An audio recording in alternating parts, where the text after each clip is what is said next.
Hey everyone, Matt here from Ducks Running, and today we're going to do a comparison review of the Adidas Adizero EVO SL versus the TYR Maverick-V1 runner. Now, the point of this is these shoes are actually very similar in many different ways. The Adidas Adizero EVO SL has been a really popular shoe both in 2024, now officially in 2025 when it was really fully released.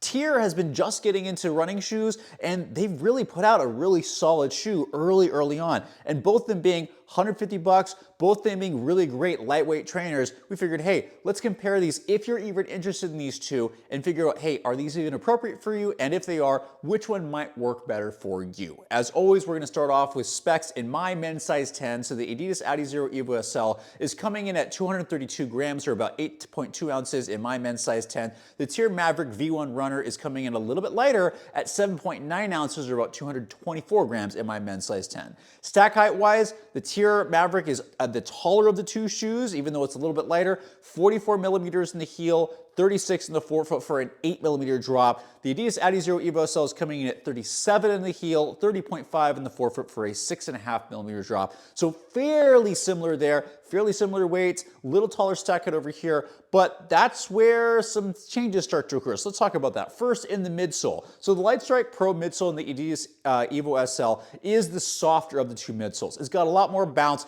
This shoe is not quite as stiff as the Maverick, although both of them are not plated. The EVO does have a shank in it, but it's not a fully plated shoe. But the midsole is softer. It's softer, bouncier. Again, there's some small rocker to this, but it really tends to be a little bit more snappy, bouncy off the foot, so it makes it a little more versatile in terms of going really faster paces. It does very well on long runs, although I have struggled with it because it's got a more narrow midfoot, so it's not been nearly as stable compared to this shoe, but it's still good, soft enough to be able to do a lot of things, especially as a potential racing shoe for many people that super shoes aren't doing really well for. This might be a good alternative, but bouncier, does very well during up-tempo runs, tempo runs, and even faster runs. This can do very well. The Maverick is a little bit different where it's not nearly as soft and bouncy as this, but it's got a much more pronounced rockered ride. It's got quite, even though the bevel isn't quite perfect yet, there's a lot of lateral sole flare, which they designed this to kind of bounce you forward, and the forefoot rocker is massive. It rolls you forward really quickly. So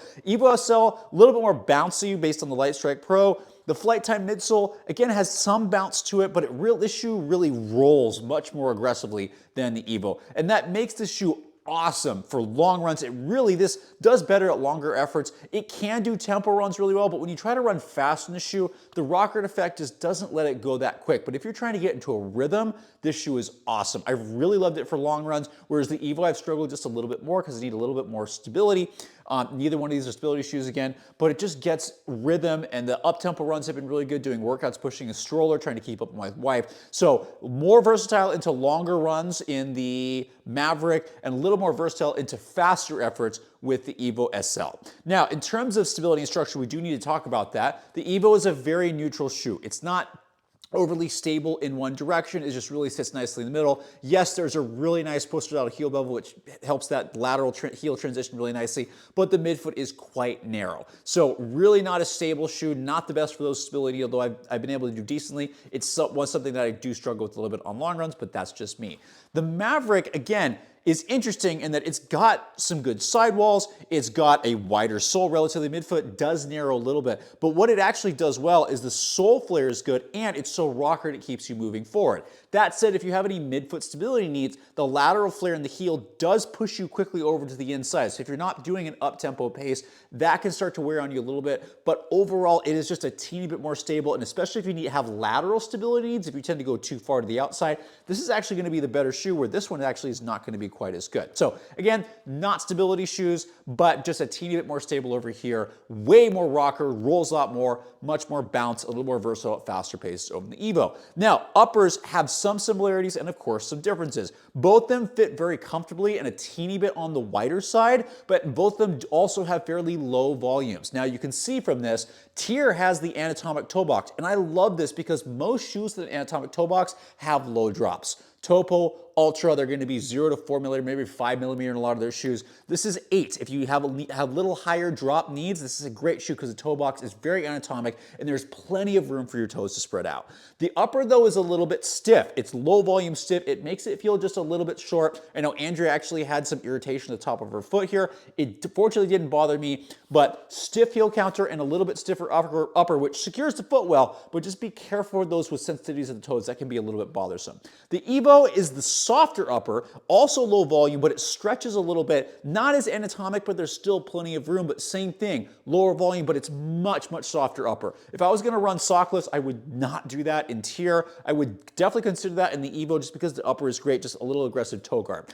It's a little bit more snug fit over in the EVO because the upper has to be secured a little bit more, just because it's a much softer upper, not as many overlays or as much structure. So a little bit more security over here, but a little bit more room in the TYR Maverick, whereas much softer upper if you want that, much lighter, and a little bit more flexibility over here in the EVO. Outside of that, these are both great shoes, but they're gonna work really well for very different people. If you want an anatomic toe box, TYR is gonna be better. If you want a more traditional fit with just some flexibility and a soft upper, the EVO is going to be the better option. If you want a little bounce and some versatility and faster paces, the EVO is going to be better. If you want a really nice, aggressively rolling ride with just a more traditional drop, that 8mm drop with the anatomic toe box, the TYR Maverick is going to be the better option of the two of them. Durability-wise, they're both fairly average. The EVO I ripped off the outsole, and I'm still able to run it at about 70 miles. I have 80 miles over in TYR, and yeah, it's actually held up a little bit better. I haven't quite ripped this off, but I am shredding the outsole, so